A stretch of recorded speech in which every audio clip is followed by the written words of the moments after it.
el reconocimiento del Estado palestino es el tema sin lugar a dudas. No sobra decir que Lejano Oriente y la agenda rusa seguramente será tratado, tendrá algún episodio, pero en la previa este tema de Medio Oriente es el tema a tratar. ¿Cómo ves el desarrollo de los debates? Mira, creo que honestamente el tema subyacente en esta reunión de la ONU es básicamente el colapso del derecho internacional. Y por supuesto que la expresión más clara en este momento es Palestina, la cuestión de Gaza, en segundo lugar es Cisjordania, pero creo que cualquier cuerpo diplomático y aparato político, especialmente europeos y estadounidenses, así Canadá probablemente y Australia en segunda o en tercera fila, entienden bien que el grado de desestabilización regional que ahora, por simplemente estos paroxismos de violencia israelíes, alcanza a Yemen, Siria, Irak, Líbano, Jordania definitivamente, potencialmente Egipto, ha girado, los ojos israelíes han girado y han puesto a Turquía potencialmente como blanco. Básicamente es una lista potencial de enormes y sucesivas catástrofes, que empiezan, por supuesto, por lo regional, con el crimen de todos los crímenes, que es un genocidio, a mi parecer, un genocidio en curso. De esto podemos hablar en unos minutos, si querés, pero esto es algo que yo creo que socialmente está teniendo un impacto masivo en las poblaciones, especialmente en las poblaciones europeas, y está causando enorme inestabilidad política. Pero por otro lado, es importante tener en cuenta que el Mar Rojo, por ejemplo, es un cuello de botella para lo que es la distribución de petróleo a nivel internacional. O sea que cuando los hutis o cuando los iraníes hablan de cerrar el Golfo de Hormuz o digamos, tiene algún efecto frente a las aguas internacionales donde navegan con petróleo, esto es la desestabilización total de todas las economías mundiales. Estamos hablando de explosiones, de potenciales explosiones hiperinflacionarias alrededor de todo el mundo. La única forma en la que los últimos 80 años han garantizado el tipo de estabilidad que permite que uno pueda salir a la calle y pueda pagar, digamos, el litro de leche en el supermercado, incluyendo en ese litro de leche, obviamente hay precios de transporte, lo cual quiere decir que uno está pagando de alguna manera el petróleo, poder hacerlo a un precio que sea razonable y que la gente pueda seguir dando leche a sus hijos y que al mismo tiempo uno pueda salir a la calle sin ser asesinado y que al mismo tiempo uno pueda criar a sus hijos en una ciudad como Gaza sin temer que mañana a la mañana los encuentre descuartizados, es el derecho internacional. No es perfecto, no es siempre completamente efectivo. Por supuesto que hay todo tipo de críticas, tanto para la estructura misma de derecho como para las organizaciones, pero no tenemos en este momento nada mejor. Y creo que incluso si uno no tiene una noción demasiado clara de cuál es la historia de Occidente y de hecho del mundo previo a estas estructuras, uno puede con total claridad mirar a Gaza y entender qué es lo que pasa cuando el derecho internacional colapsa. Entonces yo creo que este es el tema en este momento de esta reunión y obviamente que digamos, la articulación principal pasa por Gaza y pasa por la cuestión palestina. Hablemos del genocidio. Como vos decís, coincido con vos con que hay un tema de fondo mucho más profundo, más grave, que es el colapso del derecho internacional. El derecho internacional justamente estandariza la cantidad de muertes y daños materiales para considerar y categorizar a algo como genocidio o simple acción o plan diseño de guerra. Entremos en este debate. ¿Hay un genocidio actualmente en Palestina, en la Franja de Gaza? Mira, yo creo que hay un poco de confusión, especialmente en términos de medios de comunicación, y con esto no quiero, digamos que presente, compañía excluida, como se puede decir, pero creo que el discurso público ha estado completamente deformado por un periodismo que cree que la cuestión de genocidio es básicamente como quién se comió la pizza. está la pizza, no está la pizza, se la comieron, no se la comieron. Y esta no es la forma en la que los procesos o los mecanismos de genocidio funcionan. Y no es tampoco la forma en la que el derecho internacional entiende el genocidio. El genocidio no es un evento, el genocidio es un proceso. Y generalmente son procesos muy largos, son procesos de años, que empiezan normalmente con algún tipo de narrativa de deshumanización. Tenemos ahora 80 años de escuchar cómo los palestinos y los árabes y los musulmanes son violentos, son peligrosos, son homófobos, son misógenos, son racistas, son antisemitas, etcétera, etcétera, etcétera, etcétera. Y hay una línea que se repite, que probablemente así cualquiera prende la radio y escucha las cosas que dice. Uno de los ejemplos más horrendos que he leído en Argentina es de este hombre Osvaldo Bazán, que dice que los niños de Gaza, dice en un artículo en Seúl, tienen odio en los ojos. Esto no es solamente deshumanización, esto es justamente la animalización, y hay todavía peor que eso, de Palestina en general. Cuando la bandera palestina se presenta como una expresión de Hamás, y Hamás es pensado incorrectamente como un grupo terrorista, punto. Hamás es muchas otras cosas, además de tener elementos de terrorismo armado. Uno lo que hace es definir a toda la población como un blanco viable de violencia destructiva.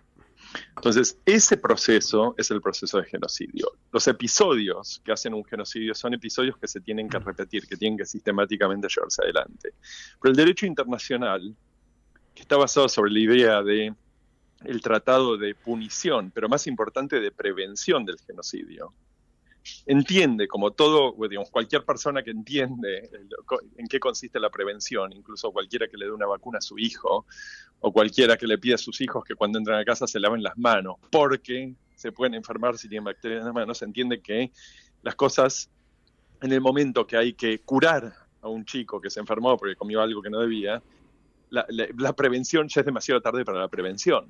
Entonces, si nosotros al día de hoy hemos pasado 2 años con medios de comunicación, CNN, BBC, el lugar donde yo trabajaba, Deutsche Welle, discutiendo si no es o no es genocidio y dando la impresión de que no se puede actuar hasta que no tengamos la certeza que es genocidio, entonces lo que estamos haciendo es condenando a la población de Gaza. Porque lo que le estamos diciendo es, no, discúlpennos, pero no vamos a intervenir hasta que no tengamos 1 millón de cadáveres frente a nosotros, o 600.000, o 400.000, o 70.000. Martín. El punto, sí. Adelante. Si puedo decir rápidamente, tu punto, por favor, termina tu punto. Quiero decir rápidamente, el punto es, en el momento que hay indicios de que puede haber un proceso de genocidio, el deber es intervenir para prevenirlo. Claro. Y en esto es lo que la comunidad internacional, especialmente en nuestras capitales, han fracasado brutalmente. Quería preguntarte, Martín, respecto al reconocimiento europeo del Estado palestino.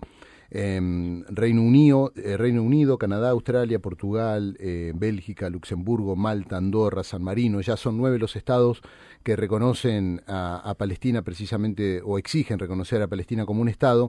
Y te quería preguntar lo siguiente, precisamente para que obtener la condición de estado, se tienen que dar ciertos factores: una población permanente, límites territoriales definidos, un gobierno y la capacidad de conducir asuntos internacionales. ¿Vos creés que Palestina reúne estas características como para avanzar en el reconocimiento de un Estado? Sí, sin duda reúne las características, o potencialmente reúne las características. Digamos, tiene un cuerpo diplomático altamente efectivo, altamente entrenado, tiene experiencia en relaciones comerciales, a pesar de que están totalmente controladas por Israel. Potencialmente, si no hubiesen sido destruidas las fuentes de, por ejemplo, desalinización y electricidad dentro de Gaza, controlarían también, por lo menos en parte, de su propia energía. Y la cuestión de la construcción de los aparatos de gobierno, como por ejemplo los registros civiles, etcétera, es algo que hay experiencia en Gaza. Probablemente una gran parte de ese aparato estatal ha sido asesinado, pero creo que estas cosas son totalmente viables. Lo que no creo es que la comunidad internacional, que ahora habla de reconocimiento del Estado palestino, realmente esté dispuesto en este momento a apoyar eso, no solamente con palabras, sino en los hechos. Entonces yo creo que esto ha sido un gesto en parte para callar a las poblaciones, a los públicos europeos y a los públicos, del resto del mundo, que están, como vieron ayer en Italia, seguramente saliendo, a punto de salir a la calle, si no salieron ya a la calle. Lo vieron en España hace una semana con la vuelta, donde la gente salió y tiró vallas y frenó lo que era básicamente una vuelta olímpica, una marcha triunfal del equipo israelí por las calles de España. Comprensiblemente la gente está viendo chicos muertos en sus pantallas y no tiene absolutamente ninguna tolerancia, ningún apetito para ver un equipo israelí bajo la bandera israelí marchando por sus calles. En Italia ayer fue increíble, las imágenes de ayer de Italia realmente fueron apabullantes, porque estamos hablando de cientos de miles de personas en 80 ciudades del país. Paralizaron prácticamente Italia. Y esto es algo que sin duda se puede desbordar. Entonces yo creo que el aparato político ve lo que está en el horizonte, huele el humo político y está tratando de encontrar una forma de maniobrar, de empolvarse la nariz para la foto, por decirlo de alguna manera. El objetivo no de estos países que declaran o exigen el reconocimiento del Estado de Palestina, el objetivo no es solamente para con Palestina, sino de puertas para adentro para con su gobierno y para con las calles, en definitiva, de cada país, ¿verdad? Con esto que estás contando. Sí, yo creo que definitivamente, y además de eso, una cuestión también de rescatar la integridad institucional de muchos de estos lugares. Se está hablando en este momento, o sea, el presidente irlandés dijo hace 3 días que se terminó la Unión Europea, básicamente. Estamos hablando del mercado más grande del mundo. Entonces, evidentemente, frente a la volatilidad del aparato europeo, donde Berlín está apoyando lo que a mi parecer sí es un genocidio, y España está hablando de romper relaciones totales con Israel, lo cual podría resultar en el aplazamiento de los tratados de libre comercio con Israel. Israel tiene un estatus privilegiado en comercio con Europa. Eso es algo que realmente puede desarmar la política exterior conjunta europea. Se termina Europa literalmente en términos de política internacional. Entonces, esto es algo que queda claro y yo creo que en este momento todo el mundo entiende. Y hay mucha preocupación de que realmente esto tenga ese tipo de efecto político. Entonces yo creo que es para adentro. Para que esto tenga un efecto afuera, para que realmente haya un proyecto de Estado palestino, lo primero que tiene que pasar es que Europa, dejemos a Estados Unidos afuera de esta conversación porque digamos la situación es muy particular, pero Europa tiene que básicamente frenar el genocidio, tiene que frenar la masacre de chicos, 28 chicos por noche, todas las noches por 2 años. Entonces podemos tener una discusión. Y creo que es lo que al aparato europeo le gustaría, es lo que a Macron le gustaría. Ni hablar de Starmer, que de hecho sigue apoyando y proveyendo vuelos de reconocimiento para tropas israelíes sobre Gaza. O sea, definitivamente les gustaría que esto sea una discusión política sobre el gran proyecto de los 2 estados, que tiene 7 meses, 10 meses, 12 meses, 24 meses por delante, porque ese es el tiempo que se tarda en armar instituciones. Pero el tiempo político quiere decir otros 30.000 chicos muertos, 40.000 chicos muertos, a 28 por día, todos los días por 2 años, 28 chicos muertos. Martín, te escuchaba el otro día en una entrevista con Eduardo Aliberti, donde decías que ningún genocidio fue frenado en la historia por parte de sus perpetradores. ¿Vos le ves algún posible fin a esta guerra? ¿Qué vías se pueden dar para que termine? Mira, yo creo que lo que más, a mi parecer tiene que haber una intervención militar.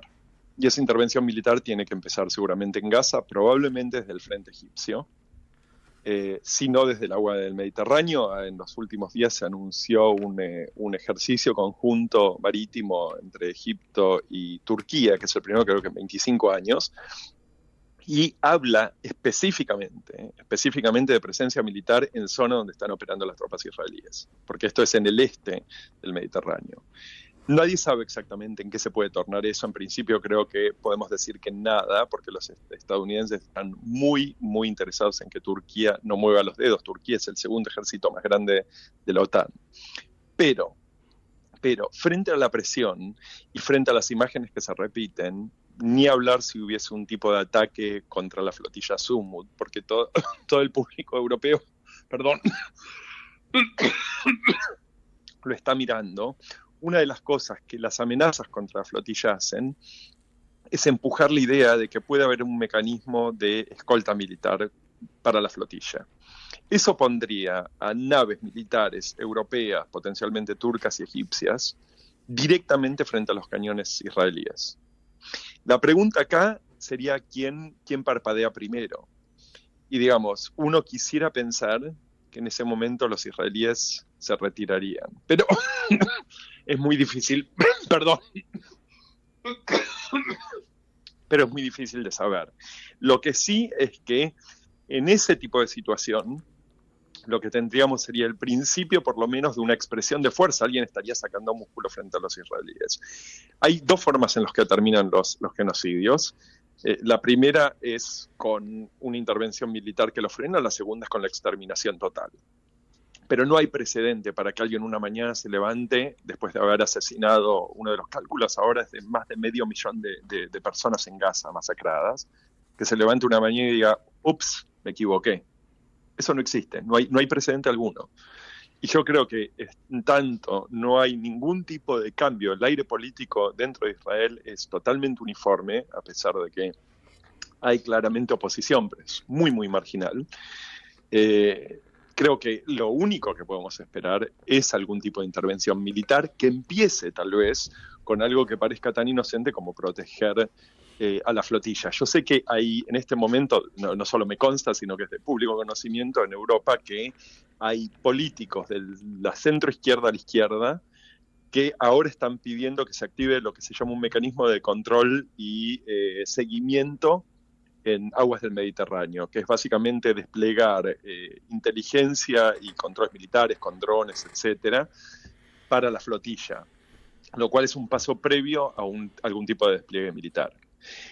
Mira, lo que te puedo decir es, no hay ya argumentos racionales que se puedan desplegar contra Israel. Digamos, el que a esta altura no está convencido de que Israel tiene que ser detenido, nunca va a ser convencido. Pero yo creo que lo que toda esa gente tiene que entender es que la mayoría de nosotros que estamos siguiendo esto, y esto es una enorme parte del público europeo y una enorme parte del público estadounidense, que está de hecho rompiendo el consenso incluso dentro de la derecha estadounidense, donde muchas de las figuras del trumpismo se están mudando al antisionismo abiertamente. Toda esa gente tiene que entender que lo que estamos nosotros no solamente leyendo en los reportes, no solamente escuchando de expertos forenses, etcétera, sino que lo que estamos viendo, lo que estamos mirando a los ojos todos los días de la semana es el martirio de chicos que son como nuestros hijos. Exactamente como nuestros hijos. Y eso a la mayor parte de la población humana, que todavía le queda algún grado de humanidad y que está despejada, despabilada de un compromiso de la lealtad ideológica, le resulta intolerable. Intolerable. Uno ve el perro del otro lado de la calle sufriendo y se cruza para darle un hueso o para rescatar, o sea, yo en una familia que rescata animales de la calle. Ni hablar de ver un chico en estado de desesperación total. Y lo estamos viendo, como les decía, todos los días por 2 años. Creo que eso define el estado de situación política. Igualmente, primaría la postura de los Estados Unidos de vetar la resolución de la ONU para detener este genocidio. Sí, pero eso es a nivel de el Consejo de Seguridad, Sí. Uno de los mecanismos que en este momento están tratando de poner en función, y yo creo que eventualmente vamos a ver alguna versión de esto, es lo que se llama el principio de preservación de paz, es uno de los nombres, que está incluido en los artículos de formación de las Naciones Unidas, que es que las naciones, no del Consejo de Seguridad, sino de que de la Audiencia General, del Cuerpo General de las Naciones Unidas, me escapa el nombre ahora, pero es por la edad que tengo, tienen la capacidad de unirse en una alianza militar para preservar la paz y preservar el derecho humanitario. Y eso querría decir, en efecto, la configuración de una alianza militar. Entonces, eso no es vulnerable, esto es muy importante, no es vulnerable a un veto del Consejo de Seguridad. El Consejo de Seguridad no puede hacer nada al respecto. Y hay situaciones en este momento que harían esta situación mucho más compleja. Si Israel atacase a Turquía, y es una posibilidad porque los dos países están envueltos en el teatro de guerra sirio y tienen potencialmente lo que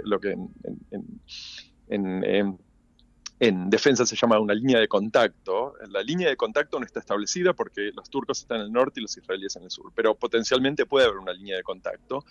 Si los israelíes atacasen a Turquía La OTAN, el Tratado de la OTAN, demanda que los países miembros de la OTAN saliesen en defensa de Turquía y atacasen a Israel. Eso querría decir que para que la OTAN sobreviva, Estados Unidos y Alemania tendrían que salir a atacar a Israel.